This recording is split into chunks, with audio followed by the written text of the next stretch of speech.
Senhor Deus, muito obrigado por mais esse sábado, podemos estar aqui na Tua casa e podemos abrir a Tua palavra. Que o Senhor Deus possa falar aos nossos corações, que não venhamos a sair daqui como chegamos, Pai, mas que possamos sair daqui com a Tua graça, com a Tua palavra, possamos sair daqui cheios, Senhor Deus, do Teu Espírito. Que não seja eu, mas que seja o Senhor falando através do Teu Filho aos Teus filhos, Pai, no nome do Senhor Jesus. Amém. Os queridos podem se sentar. Este é o último sábado do ano de 2018 e eu me recordo, eu estava pensando assim, o que falar no último sábado de 2018? Sábado passado nós falamos sobre gratidão, tivemos um culto de ação de graças e foi fantástico, nós podemos ver que nós podemos ter um coração agradecido ao Senhor. E nós desenvolvemos esse assunto. E aí a gente pode pensar assim, o que poderíamos falar no último sábado desse ano?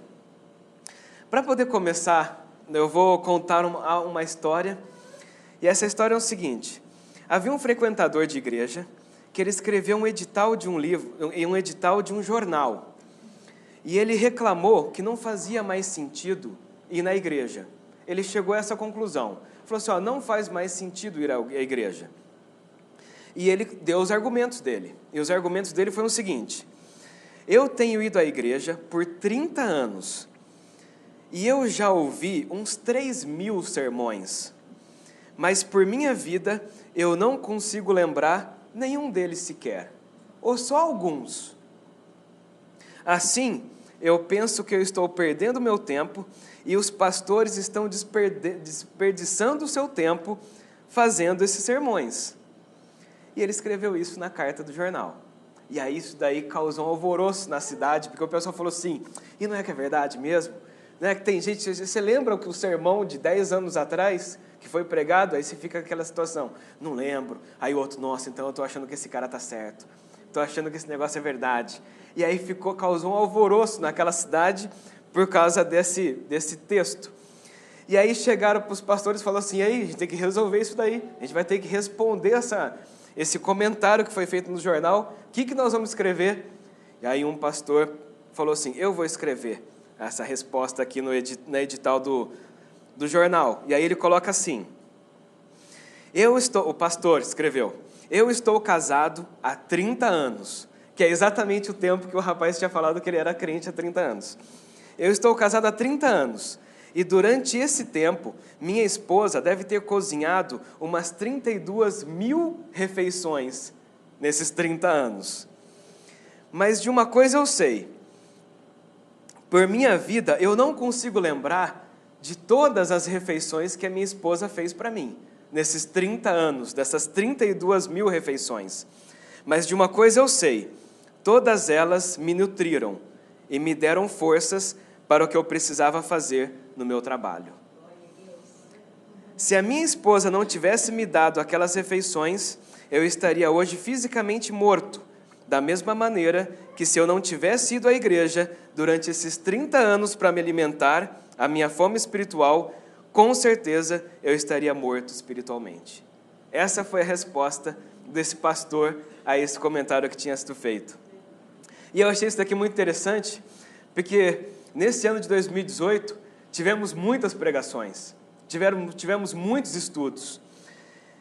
E nós ficamos mais ou menos uns 6 meses estudando um texto, não aqui na igreja, mas nos nossos grupos pequenos. E hoje nós vamos fazer uma retrospectiva desse texto que nós estudamos durante 6 meses, para a gente ver o que nós aprendemos nos nossos estudos bíblicos durante a semana, durante esse período. E se os irmãos lembrarem, nós estudamos João capítulo 1. Em João capítulo 1, a gente pode pensar assim, nossa, mas 6 meses estudando um capítulo da Bíblia? Pois eu garanto para vocês que nós tivemos assunto. E nós discutimos esse assunto e foi muito edificante. Deus falou aos nossos corações. E hoje nós vamos dar uma pincelada, fechando esse ano, esse semestre que nós tivemos estudando sobre quem é Jesus e o que Jesus espera de nós. Foi isso que nós vimos durante todo esse período. Então eu convido os queridos a acompanharem comigo esse texto de João, capítulo 1. Nós vamos ler alguns versos e meditar um pouco sobre cada um deles. Nós vamos ver uma aplicação que esse texto tem. E assim nós vamos seguindo, assim como foi esse período que nós estudamos na Palavra do Senhor nesses 6 meses. Muito bem. A Palavra do Senhor em João, no capítulo 1, a partir do verso 1, diz assim: No princípio era o Verbo, e o Verbo estava com Deus, e o Verbo era Deus. Ele estava no princípio com Deus, e todas as coisas foram feitas por Ele. E sem Ele, nada do que foi feito se fez. Nós vimos que esse texto fala de Jesus. Esse Verbo é uma pessoa, e essa pessoa é Jesus. Jesus é essa palavra, e essa palavra estava com Deus, e a palavra é Deus. Nós vimos que Jesus estava com Deus desde o começo. Que quando foi esse começo? Desde a eternidade, da eternidade passada, e do presente, e da eternidade futura. Jesus não tem começo, e Ele não tem fim. E todas as coisas foram feitas por Jesus. Por isso que nós podemos ver que Ele veio até nós, para que Ele pudesse se revelar a nós, para que nós pudéssemos saber quem Ele é. Nós vemos que Ele coloca assim, tudo foi feito por causa dEle, e tudo é para Ele. Quando nós vemos esses 3 versos, que são 3 versos bem conhecidos, nós podemos pensar assim: se todas as coisas foram feitas por Ele, e se nada do que foi feito, se não fosse por Ele, não teria sido feito, então é porque Jesus é o centro de todas as coisas. E se Jesus é o centro de todas as coisas, nós tiramos uma conclusão disso. Como tem sido a nossa vida, sabendo que tudo que somos e tudo que temos vem dEle? Porque Ele foi aquele que fez todas as coisas. Como que tem sido o meu caminhar diário, sabendo que tudo que eu tenho e tudo que eu sou vem dEle? Será que eu tenho vivido de uma forma que agrada o coração dEle? Ou será que eu tenho vivido de qualquer maneira? Porque se eu tenho vivido de qualquer maneira, então será que realmente eu reconheço que todas as coisas vêm dEle? Será que eu consigo reconhecer que Ele é o mais importante, se eu vivo de qualquer maneira? Ou será que eu posso falar assim, não, Senhor, realmente, todas as coisas foram criadas por Ti, então eu vou viver de uma forma que agrada o Teu coração? Essa foi uma lição que nós tiramos nos primeiros textos que nós lemos no nosso estudo um tempo atrás. E olha só, continuando o texto: a vida estava nele, e a vida era a luz dos homens. A luz resplandece nas trevas, e as trevas não prevaleceram contra ela. Nós vemos que a vida estava nele, e a vida era a luz dos homens. Se a vida estava em Jesus, é porque não havia vida aqui. Porque se houvesse vida aqui, por que Jesus precisaria trazer a vida? Não é verdade? Mas se Ele veio, e Ele veio trazer a vida, é porque não havia vida aqui. E a vida não existia aqui, porque lá atrás, em Adão, a morte entrou no mundo. E a morte entrou no mundo em vários aspectos. A morte não entrou somente de, nós nascemos para ser eternos, mas aí depois, por causa da morte, por causa do pecado de Adão, então nós morremos. Quer seja com 100, com 70, 120, uma hora nós morremos. Sim, essa morte existe, mas nós vimos que existem muitas outras mortes que aconteceu lá no Éden. E que quando nós voltamos a estudar o texto de Éden, lá no Éden, nós vemos que várias mortes aconteceram naquele tempo. Nós vemos que quando Deus chega para poder conversar com o homem, Ele fala assim: Adão, aonde você está? Todas as vezes que Deus vinha conversar com Adão, eles conversavam todas as tardes. Na virada do dia, eles conversavam todas as tardes. Mas, de repente, teve um dia em específico em que Deus chegou, cadê o homem? Não estava lá. Cadê a mulher? Não estava lá. Alguma coisa tinha acontecido. Ou seja, nós vemos que esse relacionamento de Deus com o homem havia sido rompido.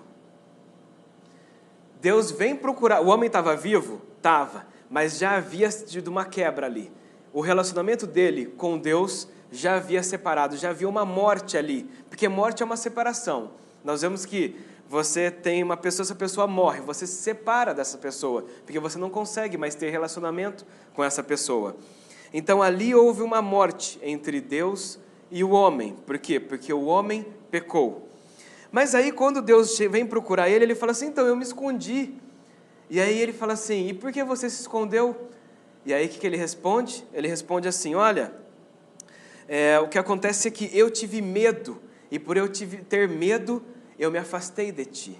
Ou seja, o homem, nele mesmo, ele começou a ter um problema interno, algo psicológico começou a acontecer dentro dele, em que ele começou a ter um sentimento que ele nunca teve.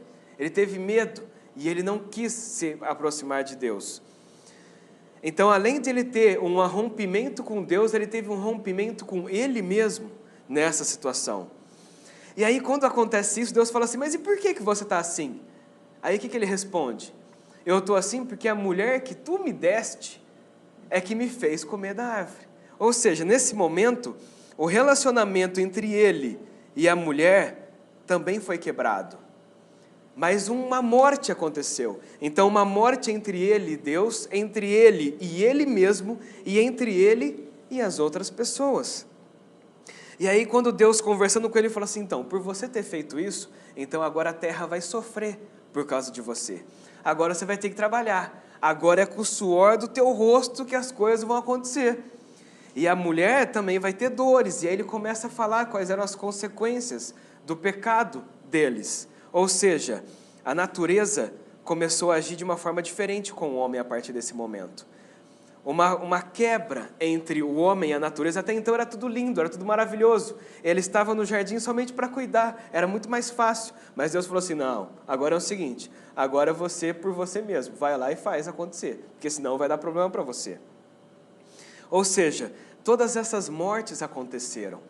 Não somente aquela morte final, que é essa que nós lembramos, do tipo, uma hora nós vamos morrer. Então sim, uma hora nós vamos morrer, mas enquanto nós estamos aqui, muitas mortes acontecem na nossa sociedade. As pessoas não se relacionam mais com Deus. As pessoas não conseguem se relacionar entre elas mesmas. Elas não se entendem mais como elas são. As pessoas não conseguem se relacionar com as outras pessoas. E as pessoas não conseguem se relacionar com a natureza. Por quê? Porque a morte entrou na humanidade naquele tempo. Mas nós vimos o texto que diz que Jesus era a vida e Ele era a luz dos homens. Jesus veio para mudar essa situação. Eu estava, e uma aplicação prática disso aqui, eu estava esses dias atrás, num lugar, e um rapaz chegou e falou assim, você é pastor, né? Eu falei, eu sou. Ele falou assim, então, olha só o que eu recebi aqui. E aí ele recebeu no WhatsApp, estava escrito assim, se tem tantos pastores, por que tantas pessoas nos hospitais? Por que tanta violência? Por que tanta discrepância na sociedade? Aí ele falou assim, então, vocês não estão fazendo nada? Porque olha como é que está a humanidade e o que vocês, pastores, estão fazendo para que possa mudar isso daí? É uma pergunta difícil de responder. Aí você fica assim, e agora? O que eu respondo para esse homem? O que eu respondo para ele? Mas aí eu lembrei disso, dessa figura. Eu lembrei disso daqui e eu falei assim, pois é, rapaz, está acontecendo tudo isso porque a morte existe no mundo. A morte separa a gente de Deus, separa a gente das outras pessoas, separa a gente de nós mesmos e separa nós da natureza. E a questão é que nós, pastores, temos que trazer a mensagem de Deus para as pessoas, mas as pessoas têm ouvido? As pessoas têm aceitado? As pessoas querem esse evangelho, mas o evangelho genuíno, não é esse evangelho banalizado que é pregado por aí. As pessoas têm resolvido seguir esse Cristo que muda toda essa história, ou as pessoas têm resolvido viver da forma delas?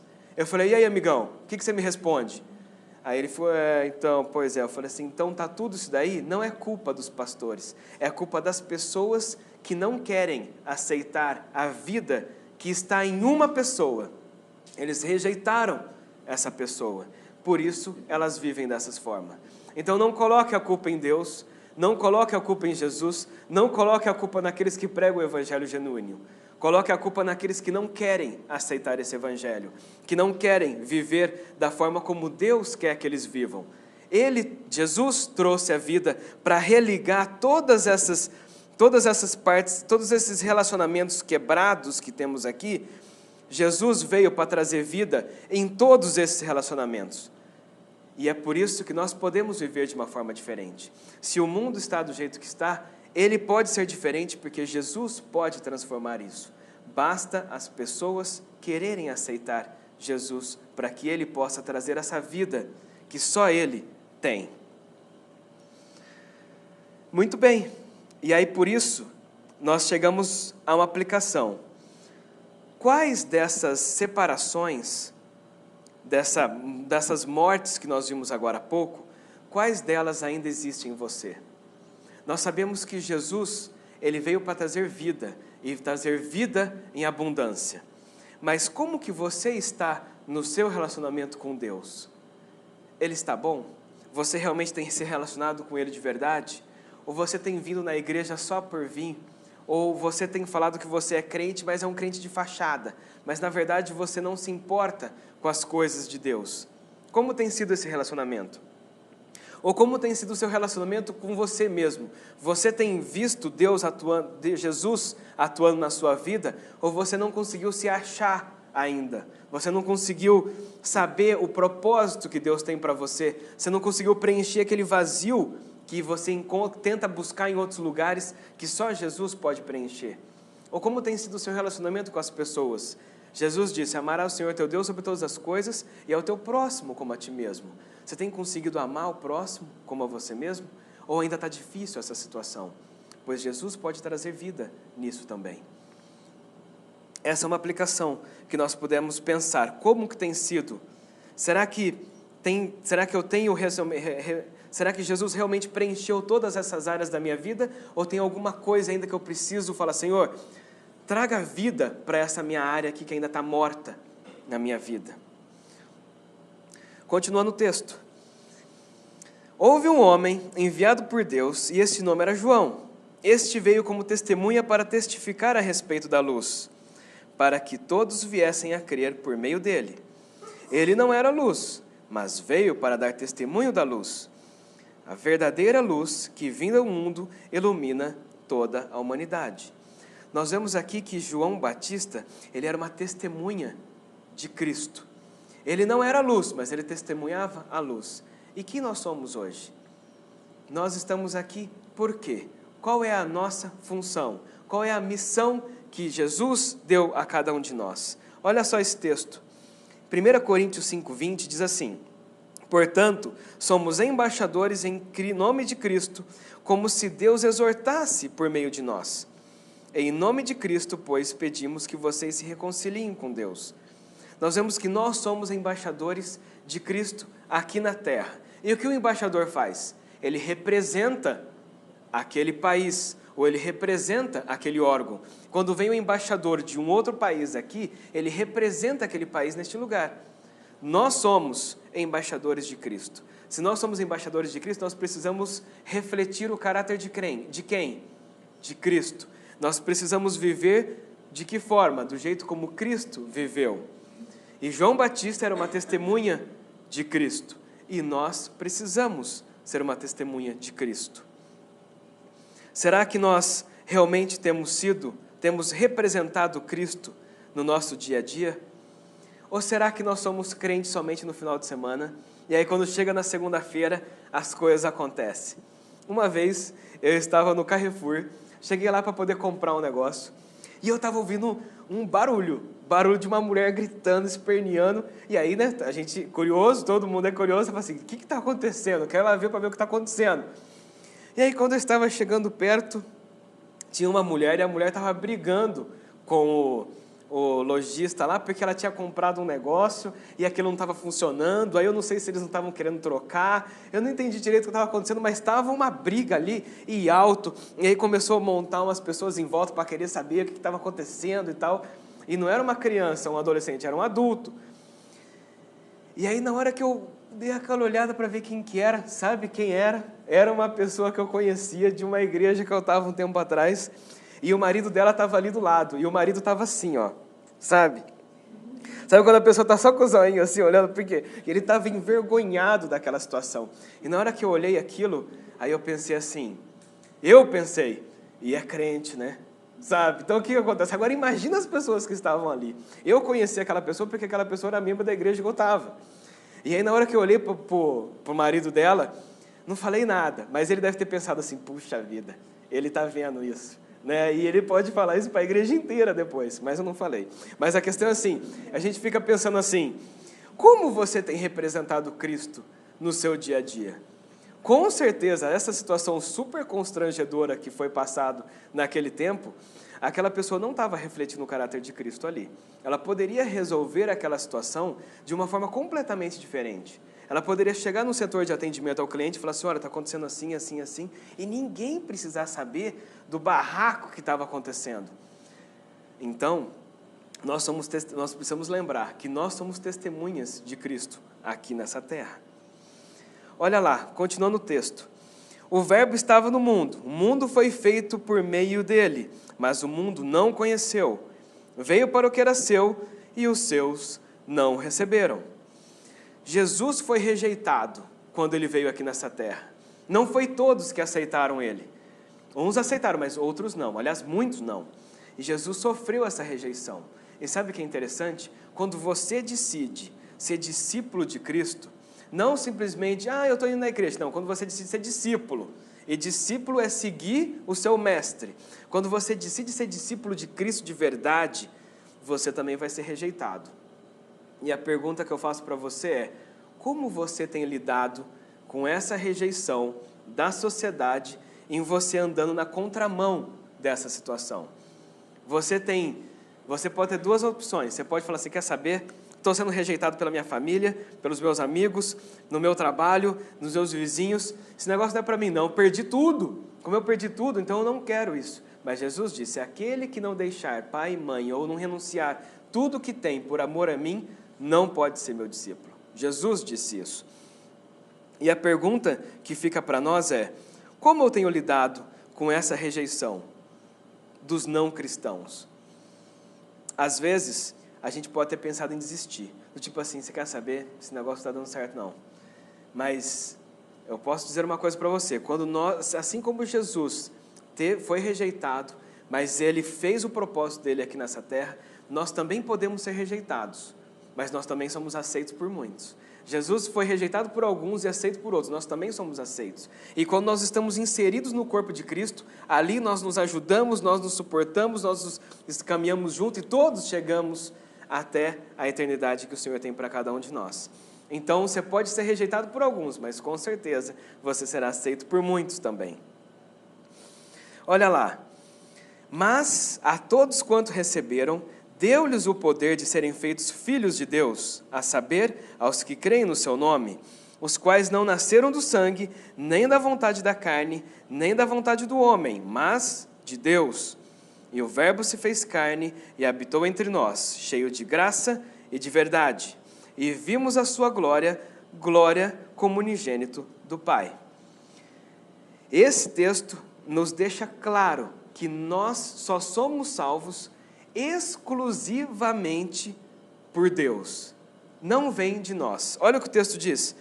Não dos que nasceram do sangue, nem da vontade da carne, nem da vontade do homem, mas de Deus. Ou seja, não é por você ser filho do pastor tal, ou neto do pastor, não sei, ou do diácono tal. Não, se eu sou filho, então eu estou junto. Deus não tem netos, Deus não tem sobrinhos, Deus tem filhos. Então você precisa se tornar um filho dele para que você possa morar com ele para sempre. Não pode ser sobrinho, não pode ser neto e nem bisneto. Tem que ser filho. Não é por dinastia, mas também não é por esforço. Não é você fazer alguma coisa para que você mereça o céu. E também não é por aquele seu intelecto que você vai buscando o seu eu interior, e aí conforme você vai achando isso, você chega na salvação. Não é dessa forma. O texto deixa claro que não os nasceram do sangue, nem da vontade da carne, nem da vontade do homem, mas de Deus. Ou seja, é Deus que faz isso em nós. Jesus veio para que nós pudéssemos ser salvos. Não é nenhuma dessas formas que nós conseguimos chegar a Cristo, a Deus, mas nós só conseguimos chegar a Ele através de Jesus Cristo.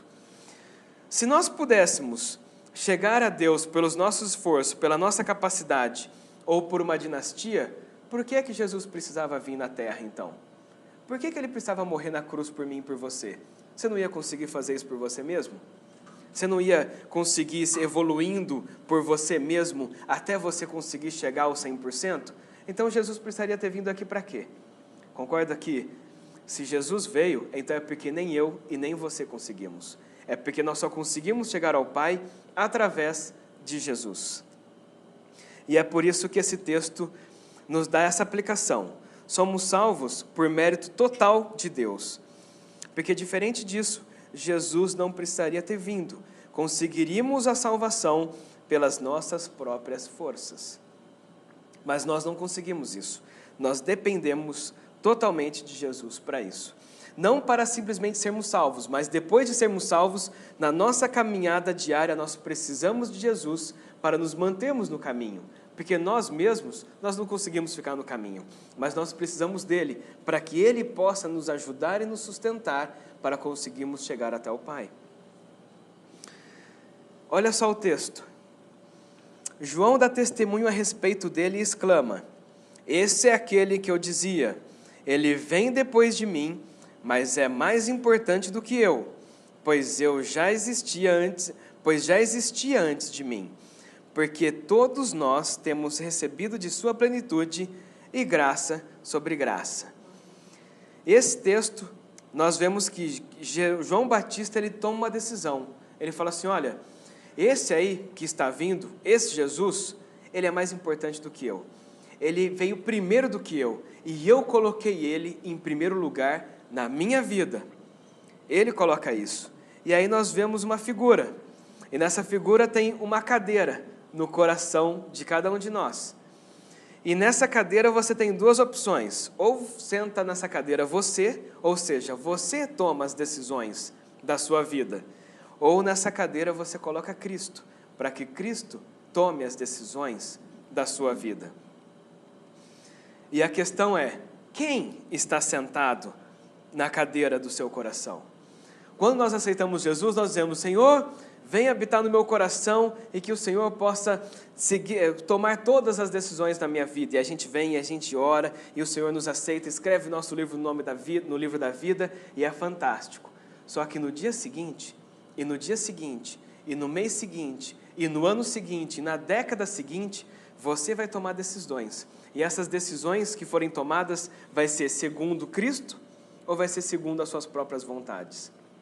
Se as decisões que forem tomadas for segundo Cristo, então é Cristo que está sentado na cadeira do seu coração. Mas se as decisões que você toma são suas, então é você que está sentado na cadeira do seu coração.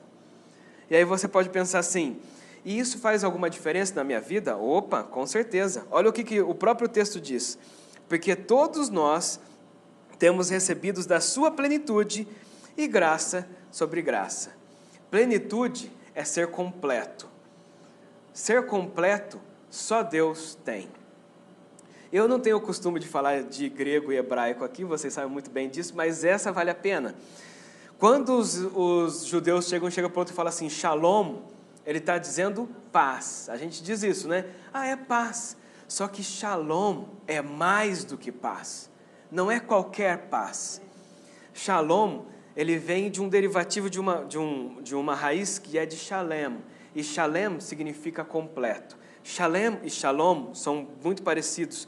E aí, no caso, quando a pessoa chega para você e fala assim, shalom, significa que a paz de Deus esteja com você. Mas que essa paz não é uma paz de agora. Não, é uma paz no seu trabalho, é uma paz na tua família, é uma paz nos teus relacionamentos, é uma paz nos teus sonhos, é uma paz nos teus projetos, é uma paz em tudo que você pensar, que envolva você, que haja paz de Deus nisso.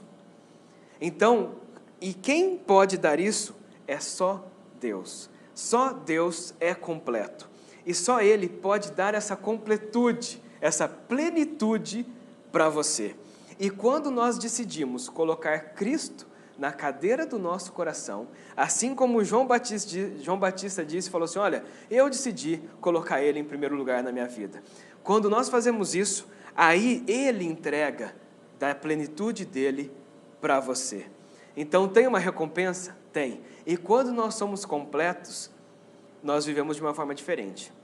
Quando nós somos completos, nós entregamos a nossa vida a Deus de verdade. Quando nós somos completos, nós confiamos nele. Quando nós somos completos, nós não desesperamos. A casa não cai. E mesmo que a casa caia, nós sabemos que Deus está no controle daquela situação. Sabe por quê? Porque nós nos tornamos completos. Mas nós nos tornamos completos porque Ele nos dá isso. Mas Ele só nos dá isso se nós colocamos Ele no centro do nosso coração. Então tem recompensa para isso. E a pergunta que fica é, nós temos colocado Jesus na cadeira do nosso coração? Ou nós temos, em determinada situação, a gente fala assim, Jesus, sai da cadeira aí que agora eu vou tomar a decisão, eu quero fazer isso. E aí depois a gente se arrepende, ai Senhor, tal. Jesus, volta para a cadeira do coração de novo. E aí quando chega uma outra situação, você fala, Jesus, sai da cadeira que agora eu que vou mandar daqui. Isso é uma guerra que acontece dentro de nós todos os dias. Então, todos os dias, nós precisamos vigiar e orar para que nós não venhamos a entrar em tentação, porque, na verdade, o Espírito está pronto, mas a carne é fraca. E é por isso que, constantemente, precisamos lembrar disso. Olha lá o texto. Porque a lei nos foi dada por meio de Moisés. Deixa eu só falar mais uma coisa. Nós recebemos da plenitude e graça sobre graça. Graça também é fantástico. Graça é aquilo que você recebe sem merecer. Você não merecia aquilo, mas Deus te dá mesmo assim. Mas é graça sobre graça, ou seja, não é uma vez só que Ele te dá isso diariamente. Diariamente, Deus dá para você algo que você não merece. Porque quando nós recebemos algo que nós merecemos, isso daí é um mérito. Agora, quando você não consegue fazer aquilo, mas mesmo assim Deus age de forma bondosa, isso é graça.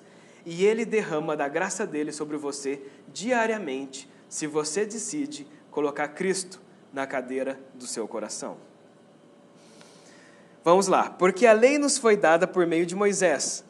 A graça e a verdade vieram por meio de Jesus Cristo. Ninguém jamais viu Deus, o unigênito, Deus unigênito, que está junto do Pai, e quem o revelou. Esse foi o testemunho de João, quando os judeus lhe enviaram a Jerusalém sacerdotes e levitas para perguntar, quem você é? Ele confessou e não negou, confessou, eu não sou o Cristo. Diante disso, lhes perguntaram, quem é você então? Você é Elias? Ele disse, não sou. Então perguntaram, você é o profeta? Ele respondeu, não sou.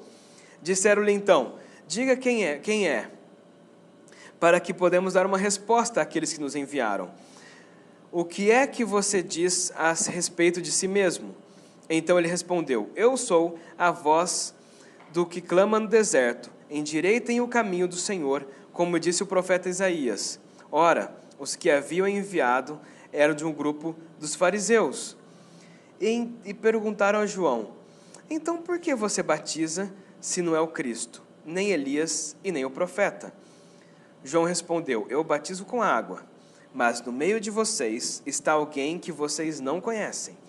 Ele vem depois de mim, mas não sou digno de desamarrar as correias das suas sandálias. Essas coisas aconteceram em Betânia, do outro lado do Jordão, onde João estava batizando. E no dia seguinte, vendo que Jesus vinha em sua direção, João exclama, eis o Cordeiro de Deus que tira o pecado do mundo. Jesus veio para tirar o pecado do mundo. E Jesus veio tirar todos os pecados, de todos os tipos, de todas as pessoas e de todas as eras. Jesus veio fazer isso. E Ele fez, Ele concretizou isso, morrendo na cruz por mim e por você. Jesus veio tirar essa natureza pecaminosa que nós temos. Antes, nós éramos escravos do pecado. E quando nós éramos escravos do pecado, quando você queria ou não, você pecava. Querendo ou não, você não conseguia resistir isso. Por quê? Porque você era escravo do pecado. Mas Jesus veio tirar essa natureza pecaminosa de nós. E hoje nós temos a liberdade de pecar ou não. Quem disse isso? Paulo, em Romanos 6,6 diz: sabendo isso, que a vossa velha natureza foi crucificada com ele, para que o corpo do pecado seja destruído, e não sejamos mais escravos do pecado. E o versículo 12 de Romanos 6 diz assim: portanto, não permitam que o pecado reine no seu corpo mortal, fazendo com que vocês obedeçam às suas próprias paixões. Ou seja, hoje nós somos livres. E sabe o que é engraçado? Eu sempre ouço o pessoal falar assim: vocês crentes é tudo travado, vocês não podem isso, não pode aquilo, não pode aquilo. Eu sou livre, eu posso fazer o que eu quiser, e vocês crentes não podem fazer nada, vocês são escravos, e eu sou livre. Aí eu falei: Ele falou: Eu falei: pois é, rapaz, se você quiser parar de beber, você não consegue. Se você quiser parar de fumar, você não consegue. Se você quiser parar de adulterar, você não consegue. Mas eu consigo não beber, eu consigo não fumar, e eu consigo não tomar essas decisões. Então eu sou livre e você é escravo. Aí o cara ficou mordido, ele falou assim, eu falei assim, então fala assim, então faz o seguinte, a partir de amanhã você não fuma mais então, pode ser? Devolve o cigarro aqui para mim. Aí o cara, não, mas ele ficou daquele jeito, eu falei assim, então diga para mim, quem que é o livre e quem que é o escravo aqui? E aí ficou uma situação difícil. Tudo bem que esse cara já é meu amigo há bastante tempo, então você pode chegar confrontando, né? Você não vai fazer isso por aí, tá? Mas assim, nós somos livres do pecado. Deus nos dá a opção de querermos pecar ou não. Antes você não tinha essa decisão. Antes, por mais que você falasse assim, eu não vou fazer, daqui a pouco você estava fazendo de novo. Aí você fala, não, eu vou fazer, mas você fazia de novo. Agora você fala assim, Senhor, me ajuda a não fazer isso de novo. E o Senhor ajuda, e você não faz. E aí você pensa assim, nossa, 5 anos atrás eu fazia isso, agora já não faço mais. Ué, o que aconteceu? É porque você é livre do pecado, que Jesus veio tirar esse pecado de cada um de nós. E aí nos dá mais uma aplicação. Qual pecado ainda aprisiona você? O que te impede de deixar de praticar essas coisas? Jesus, ele já veio tirar o pecado do mundo. Você já aceitou Jesus, então você pode viver de uma forma livre do pecado, assim como Paulo escreveu naquele texto. Basta nós queremos isto. Então, nesse semestre, nós aprendemos nesse texto de João 1, todas essas coisas. Como nós podemos viver a nossa vida sabendo que tudo que somos e temos vem dele. Quais são as separações, as mortes que ainda existem em nós? Como temos representado Cristo no nosso dia a dia? Como você tem lidado com as rejeições dos não cristãos no seu trabalho, escola, família? Nós somos salvos por mérito total de Deus e não pelas nossas próprias forças. E quem está sentado na cadeira do seu coração? E qual pecado ainda aprisiona você para que você não seja livre? Todas essas coisas nós podemos tirar desse texto tão pequeno e que nós podemos ficar horas e horas, dias e dias, meses e meses, semestre falando sobre ele, que foi o que nós fizemos. Essa é uma retrospectiva daquilo que nós vimos. E a pergunta que fica é, como que eu tenho lidado com todas essas coisas? Quando nós sabemos quem Cristo é em nós, e quando nós sabemos o que Cristo espera de nós, nós vivemos de uma forma diferente.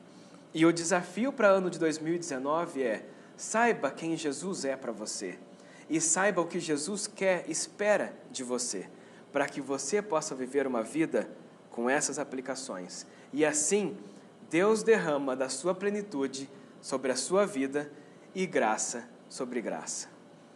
Vamos orar? Muito obrigado, Senhor Deus, por podermos estar aqui na Tua casa e lermos esse texto, que nós já estudamos esse texto durante o semestre nos nossos lares, nos nossos estudos bíblicos, mas nós podemos hoje fazer uma retrospectiva daquilo que nós estudamos. Pai querido, no nome do Senhor Jesus, perdoa-nos por nós não sabermos quem Jesus Cristo realmente é para nós e aquilo que Jesus espera de nós, da forma que nós viemos a viver aqui. Perdoa-nos, Pai, por todas as vezes que nós vivemos da nossa própria maneira, tiramos Jesus do centro da nossa vida. Nós convidamos Jesus para entrar no nosso coração, mas todas as vezes que nós precisamos tomar uma decisão, nós tiramos Jesus do centro do nosso coração para tomarmos nossas próprias decisões. Perdoa-nos, Pai, por quando nós fazemos isso. Perdoa-nos, Pai, por todas as vezes em que nós, às vezes, mediante as rejeições que nós temos na sociedade, nós acabamos pensando na possibilidade de deixar a Ti, para podermos voltar para as amizades que nós tínhamos antes. Mas que no nome do Senhor Jesus nos dê força para que nós possamos continuar firmes no propósito que o Senhor colocou para cada um de nós. Pai querido, também no nome do Senhor Jesus, perdoa-nos, Pai, por ainda sermos escravos do pecado.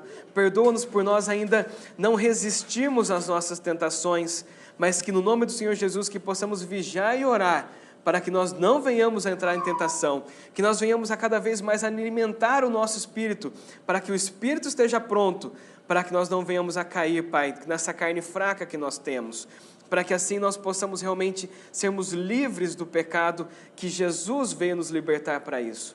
Para que assim nós possamos ser verdadeiras testemunhas Tuas e refletir o caráter de Cristo onde quer que estivermos, para que assim possamos ser realmente esse embaixador de Cristo e testemunha do Senhor em todos os momentos. E que o Senhor possa entregar essa plenitude a nós, para que nós possamos realmente ter o Teu shalom, a Tua paz completa em todas as áreas da nossa vida e recebemos essa graça sobre graça que o Senhor pode derramar a cada um de nós. Que assim seja, Pai, a motivação do nosso coração nesse ano, nesse início de ano 2019. Venhamos viver dessa forma que agrada o Teu coração. Nós Te louvamos, nós Te agradecemos. No nome do Senhor Jesus. Amém.